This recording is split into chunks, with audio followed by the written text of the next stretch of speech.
Assalamualaikum warahmatullahi wabarakatuh.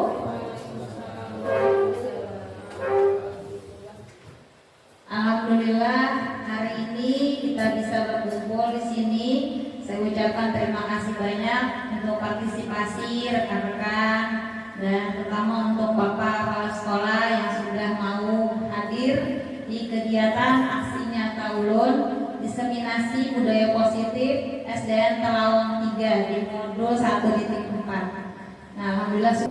Nah, adapun budaya positif itu adalah perwujudan dari nilai-nilai atau keyakinan universal yang diterapkan di sekolah.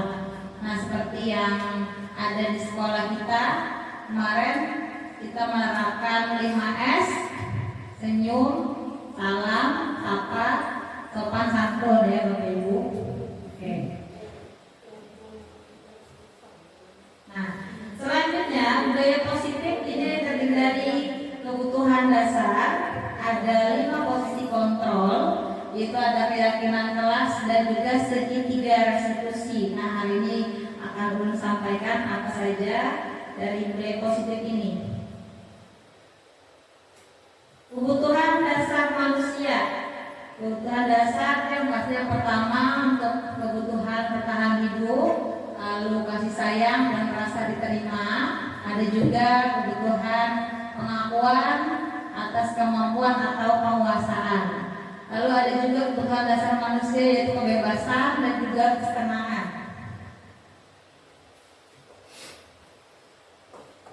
Nah, selain itu ada juga 5 posisi kontrol.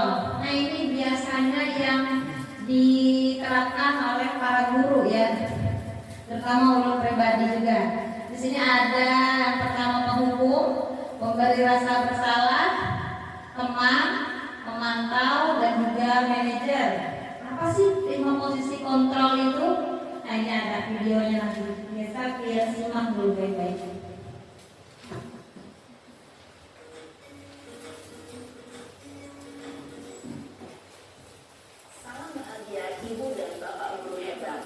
Dalam penerapan disiplin positif restitusi, salah satu program yang dikembangkan adalah 5 posisi kontrol. 5 posisi kontrol dalam restitusi adalah proses perjalanan seorang pendidik agar dapat mengenali dirinya. Pada video kali ini, kita akan membahas tentang 5 posisi kontrol yang dikembangkan oleh Diane Gosser dan contoh penerapannya.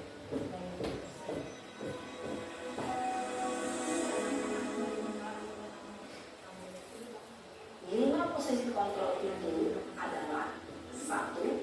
Posisi penghukum, 2. Posisi pembuat rasa bersalah, 3. Posisi teman, 4. Posisi pemantau atau monitor, dan 5. Posisi manajer. Untuk lebih memahami kelima posisi tersebut, mari kita saksikan kasus Naren yang terlambat hadir 20 menit di sekolah dan melihat bagaimana kelima posisi kontrol dalam menghadapi masalah tersebut.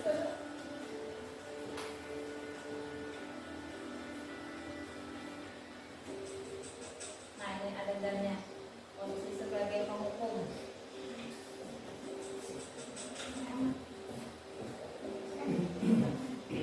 Naren, sini kamu. Selalu terlambat. Kamu deh, pasti terlambat. Aku, saya Apa? Apa coba? Alasan kamu apa lagi? Kapan sih kamu tidak terlambat? Malas sekali ya kamu jadi anak. saya Dasar pemalas. Gak kapok-kapok sih kamu. Sudah berapa kali terlambat? Sana, kamu keliling lapangan basket 2 kali. kenapa saya harus keliling lapangan basket, Bu? Kenapa? Kamu melawan ibu? Berani-beraninya jawab. Sudah terlambat, masih berani jawab pula. Sekarang, keliling lapangan basket 5 kali sekalian. Biar kapok. Cepat. Pergi sana ke lapangan basket. Posisi penghukum biasanya berbicara dengan nada tinggi menghardik, menunjuk-nunjuk, menyakiti, dan menyindir. Hukuman bisa berupa fisik maupun psikis. Ibu dan bapak guru hebat. Dampak yang terjadi pada murid ketika guru berada pada posisi terhukum adalah murid cenderung akan memberontak, bahkan menyimpan dendam.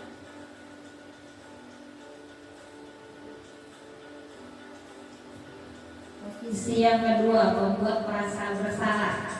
Nah, ini ada dadanya.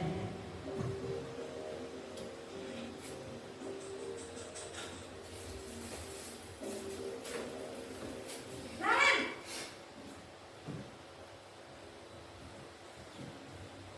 Selamat pagi, Bu. Naren, kamu kenapa terlambat lagi, nak? Ya Tuhan, Naren, kamu senang ya bikin ibu susah ya? Kalau kamu terlambat, Kedua, membuat merasa bersalah. Nah, ini ada dadanya.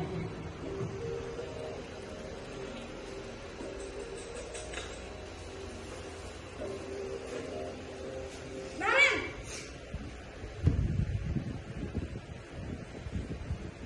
Selamat pagi, Bu. Naren, kamu kenapa terlambat lagi, nak? Ya Tuhan, Naren, kamu senang ya bikin ibu susah ya? Kalau kamu terlambat lagi, nanti ibu yang ditegur bapak kepala sekolah, nak. Disangka ibu tidak bisa membina kamu. Duh, gimana ini? Maaf, Bu. Duh, Gusti Naren, kamu suka ya kalau ibu ditegur bapak kepala sekolah? Terus, sekarang ibu harus tulis apa ini di buku absen? Ini kamu sudah sering terlambat loh. Ibu harus apa coba? Maaf, Bu. Maaf sekali. Ya sudah, lain kali jangan bikin ibu susah lagi ya nak ya. Ibu tidak akan tepat lagi kalau kamu begini terus. Bisa jantungan kalau ibu ditegur bapak kepala sekolah. Sana cepat ke kelas. Maaf ya, Bu. Maaf sekali. Posisi membuat rasa bersalah berbicara dengan nada tenang, cenderung lembut, namun kata-kata yang diutarakan membuat murid merasa menjadi orang yang gagal, memandang buruk dirinya sendiri, merasa tidak berharga, dan tidak sanggup membahagiakan orang lain. Ketika guru mengambil posisi membuat rasa bersalah, murid akan menganggap dirinya yang salah dan ia akan menyimpan emosi negatif tersebut di dalam dirinya. Selanjutnya, posisi teman.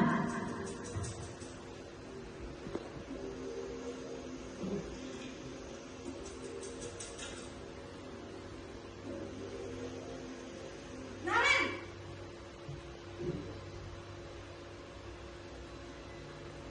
Selamat pagi, Bu. wah sudah jam berapa ini nak? Terlambat lagi ya sayang. Iya, Bu. Habis ibu saya belum membangunkan saya, Bu. Kamu malah menyalahkan ibu kamu. Kamu bukannya anak yang larinya paling kencang. Kok terlambat sih? Iya, Bu. Saya memang terlambat bangun tadi. Jadi, biarpun saya lari kencang, tetap gak kekejar, Bu. Ya sudah sana. Nanti lain kali larinya lebih kencang lagi ya. Biar gak terlambat lagi. Bikin seneng ibu. Demi ibu. Bisa kan? Bisa lah, Bu. Ya sudah sana masuk kelas. Ibu beresin urusan absen kamu. Kamu ini ada-ada saja. Dalam posisi teman, guru berbicara dengan nada suara ramah, akrab, cenderung bersenda gurau untuk menjaga suasana tetap santai. Murid akan merasa senang, aman, dan akrab dengan guru. Identitas yang tercipta adalah identitas sukses atau berhasil. Namun, perlu diingat, karena ini masih dorongan eksternal, maka ada faktor ketergantungan dari murid kepada orang tertentu. Di sini, guru absennya, sehingga di lain waktu, murid bisa berperilaku baik, namun hanya kepada orang-orang tertentu saja. posisi pemantau atau monitor.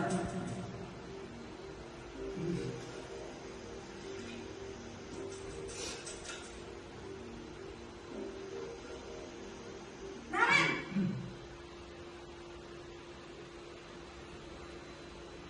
Selamat pagi Bu.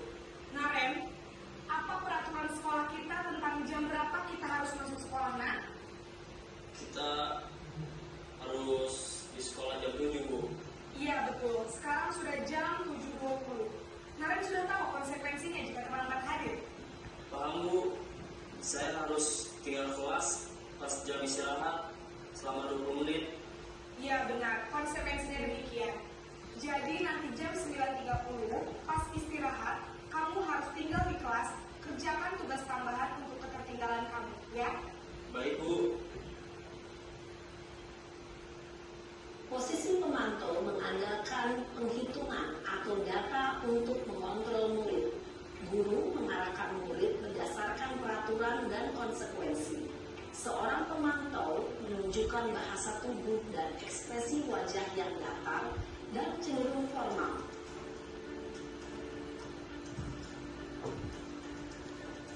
Nah ini yang terakhir posisi manajer.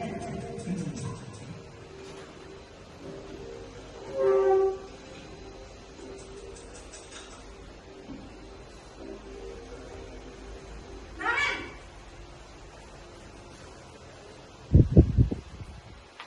Selamat pagi Bu. selamat pagi Naren. Maaf Bu, saya terlambat. Iya, sekolah masuknya jam 7, sekarang sudah jam 7.20. Jadi sekarang bagaimana ini Naren? Maaf Bu, saya lupa setel alarm saya semalam. Baiklah, menurut kamu, keyakinan sekolah yang mana yang perlu kamu tingkatkan? Menghargai diri sendiri dan orang lain mungkin ya Bu. Setuju. Jadi, apakah Naren meyakini prinsip saling menghormati tersebut? Iya Bu, saya meyakininya. Apakah Naren bersedia memperbaiki masalah keterlambatan ini? Bersedia Bu. Bagaimana kamu akan memperbaiki masalah keterlambatan ini? Saya akan coba untuk tidak lupa menyetel alarm saya Bu. Baik, kalau Naren lupa menyetel alarm di rumah, ada orang yang kira-kira bisa bantu mengingatkan tidak? Ada Bu, kata saya, Kak Emma. Hebat.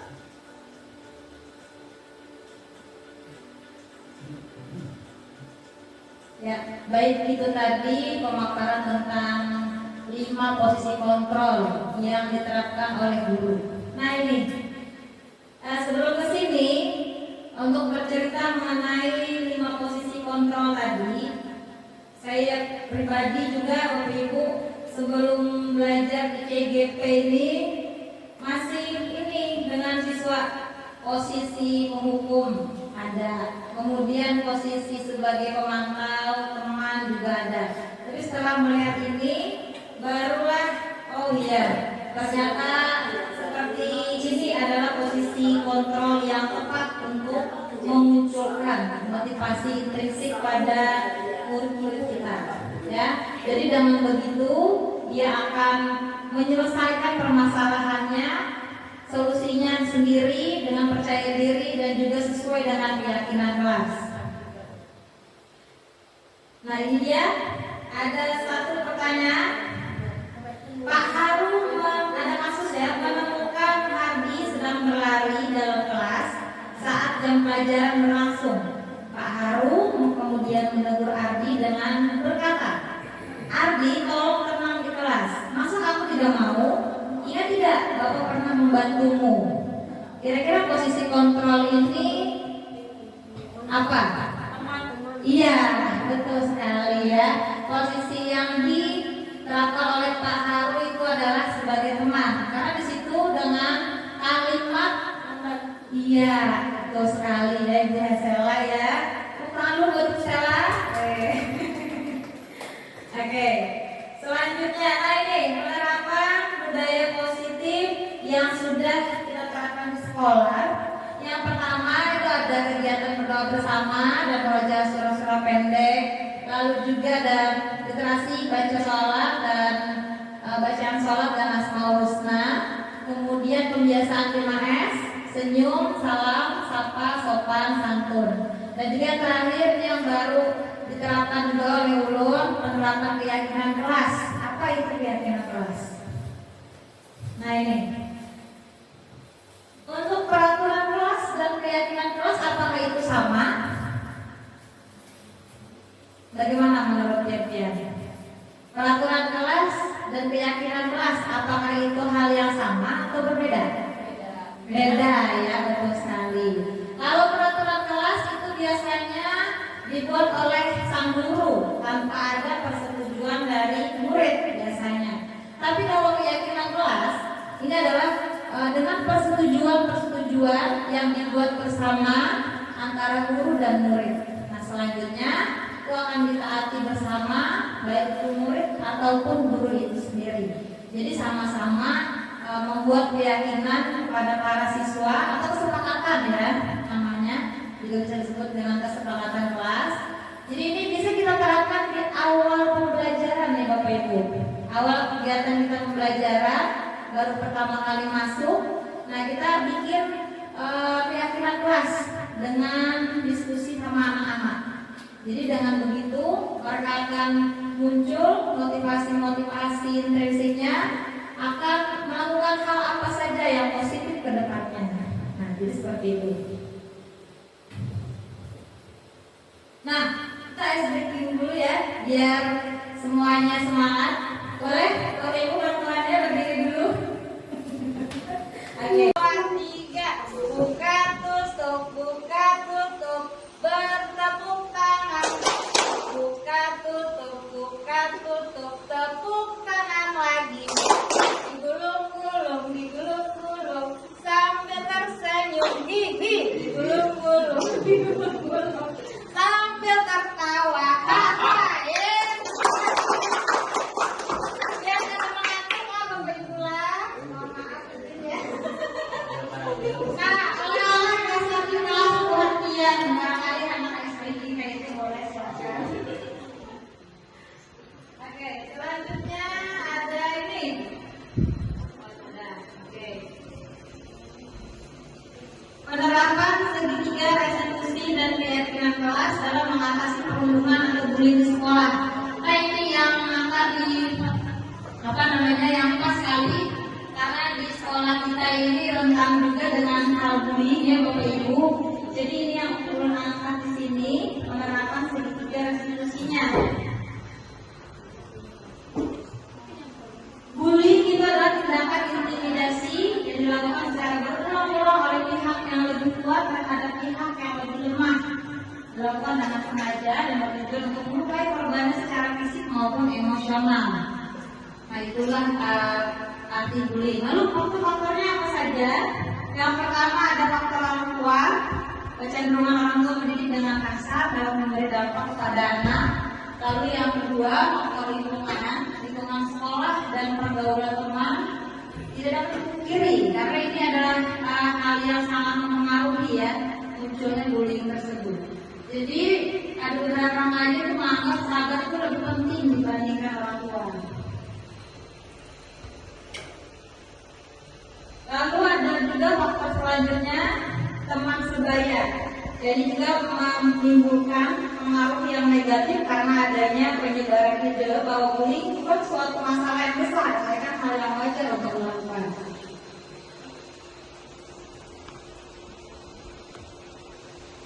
Nah ini juga nih penting sekali faktor media sosial.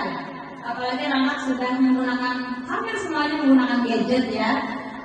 Ini yang sangat berpengaruh kepada si anak. Media yang mempengaruhi sehingga dia menjadi malas dan memberikan dampak bahwa menonton media yang tidak baik dapat membuat agresivitas naik. Biasanya yang menonton yang memacu emosi ya. Nah seperti itu yang sangat berpengaruh sekali.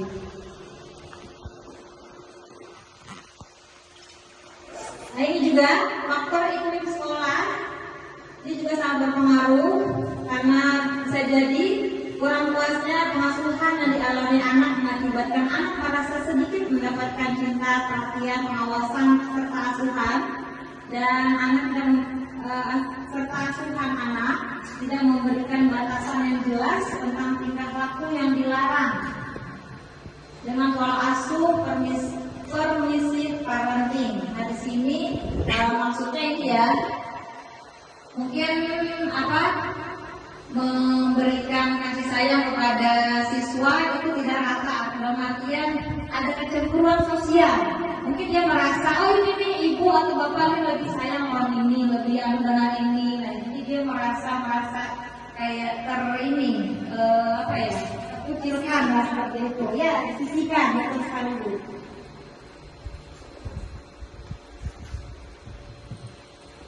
Nah ini juga bentuk-bentuk perilaku bullying. Ini ada fisik, itu biasanya melukai, entah itu memukul, mencubit ya, dan juga ada misalnya menggigit, menarik rambut.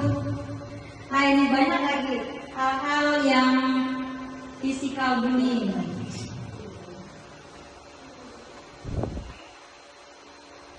Lalu ada juga non fisik bullying ini Bapak Ibu tidak dengan fisik tapi dengan ini biasanya. Betul sekali, lisan ya. Jadi dengan lidah itu hati-hati benar. Makanya berkali-kali dengan siswa tolong dijaga lisannya supaya tidak melukai perasaan teman. Kalau memang ada hal yang tidak disenangi atau apapun, bisa lah dibicarakan baik-baik ya, seperti itu. Lalu ada verbal bullying. Nah ini verbal bullying contohnya meneror. Nah lalu ada pemerasan, lalu mengancam, mengejek, memfitnah, mencela. Nah ini termasuk verbal bullying namanya.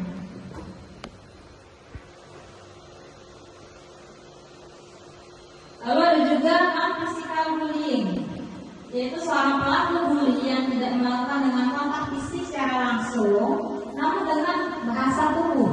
Bisa jadi matanya melotot atau mau memberikan serangan tertentu walaupun nggak nyampe, tapi mau kena korban gitu tujuannya. Nah ini juga salah satu yang non-verbal bullying yang menunjukkan ancaman untuk si korban. Jadi ini juga salah satu pengaruhnya nih dari bullying tersebut. Nah, bagaimana cara guru menangani bullying di sekolah?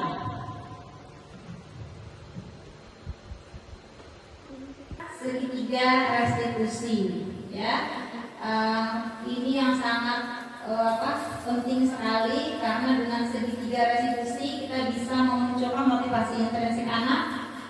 Dengan hal itu dia akan bisa mendapatkan pemecahan dari masalah yang dia hadapi.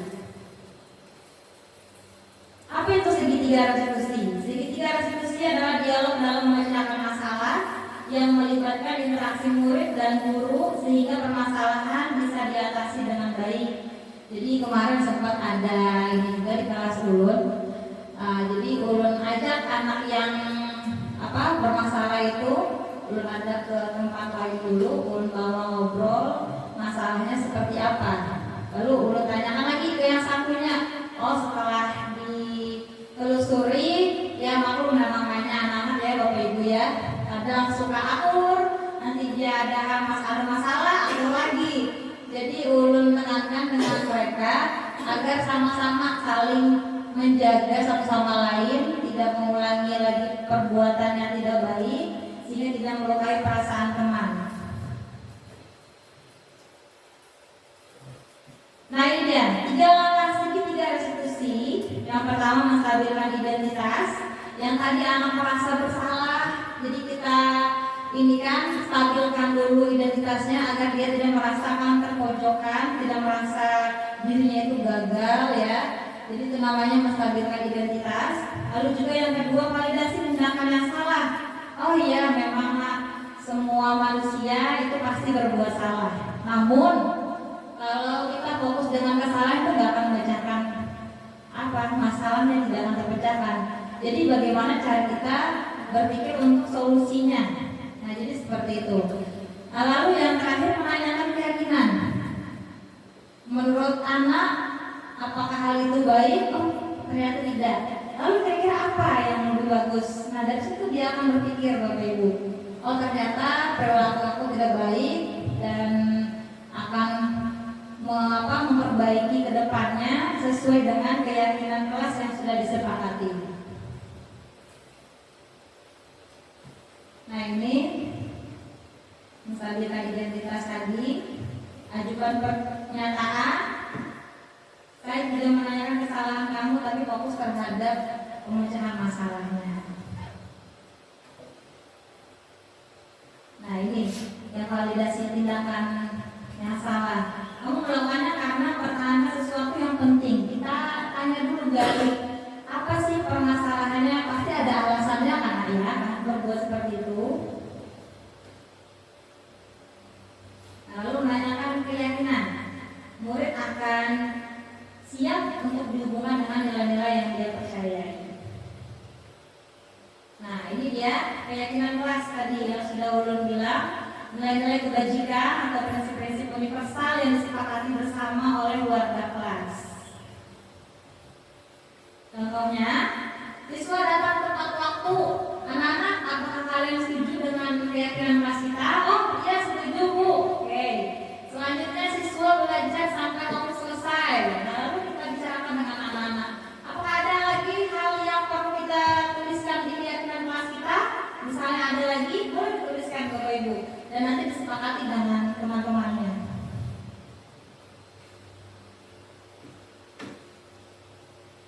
Nah ini salah satu contoh keyakinan kelas di 5B.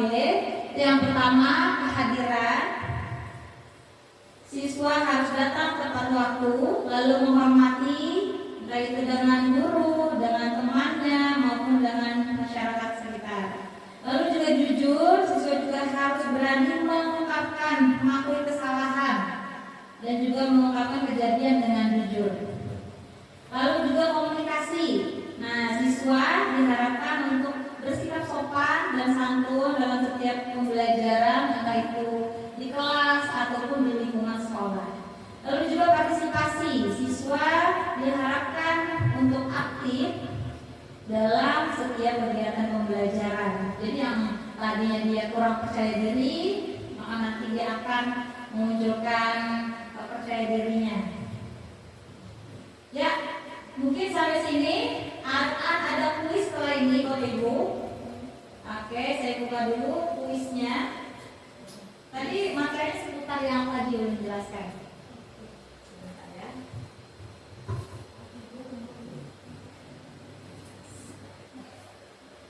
Buka kuis dulu ya.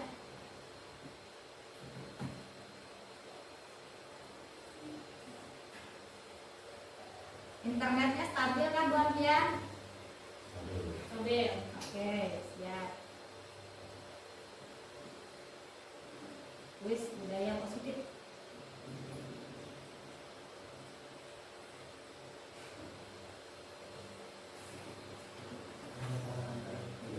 Silakan Pak.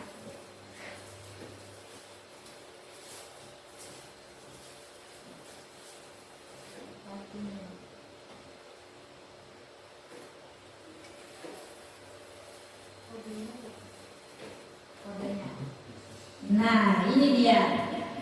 Bisa di searching di Google, joinmyquiz.com. Lalu nanti biar masukkan kodenya 909400. Bisa sudah login Bapak Ibu?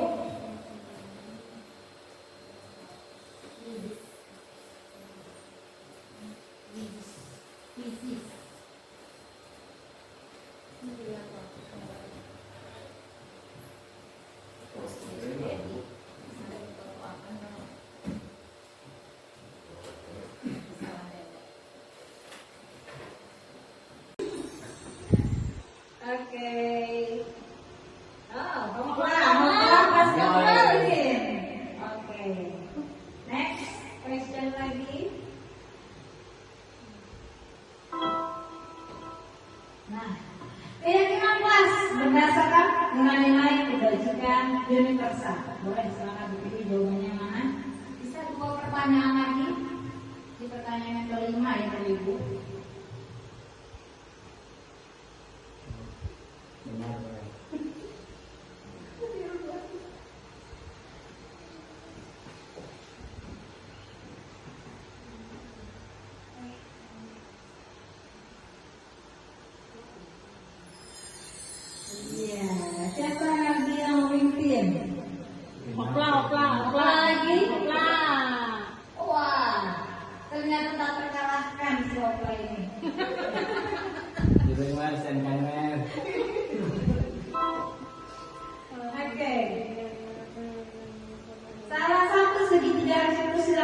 memecahkan masalah adalah Kita sudah nyampaikan semalam hari Sabtu. iya, udah dapat bocoran. Sudah sini udah. Firman mana? Jawab Firman, jawab Firman. Biasa pakai uang yang satu. Dan kamu benar kembali.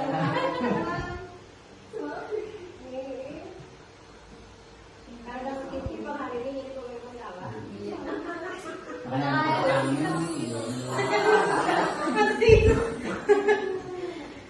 Siapa yang memimpin? Iya, masih lagi Hoplan. Luar biasa ya. Satu pertanyaan terakhir. Ayo, apakah akan disusul oleh Ibu Meli? Berikut yang bukan kebutuhan dasar manusia. Sudah ada kebutuhan dasar manusia. Cari yang kecuali yang salah. Yang salah ya, yang bukan. Salah.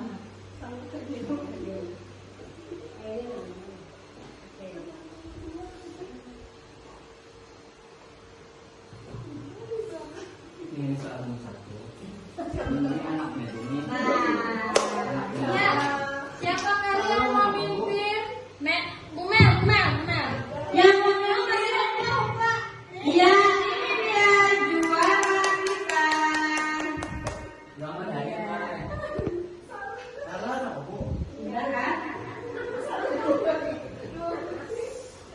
Yang juara pertama siapa? Ayo, iya dipimpin oleh Hoplan. Tepuk tangan dulu juara 2 Ibu Meli dan juara 3 Bapak Firman. Ya, kita menang kuis kita hari ini, silakan maju ke depan. Hadiah menarik buat saya. Sewa aku pengumuman benar ini kan. Oke, silakan Bapak Ibu. Ayo Jangan Ibu, ayo cepat-cepat, silakan Bre. maju ke depan. Silakan. Rina, ayo kita silakan. Pikirnya kan orang jalan Ayo, silakan kita jangan mau pakai bukit tiga. Yang maju, kasih bertiga maju. Ya pegang super pin. Kasih maju. Nah, itu Aku beda lagi. Kumpul di bertiga ya, oke. Oke, selamat. Pegandengan.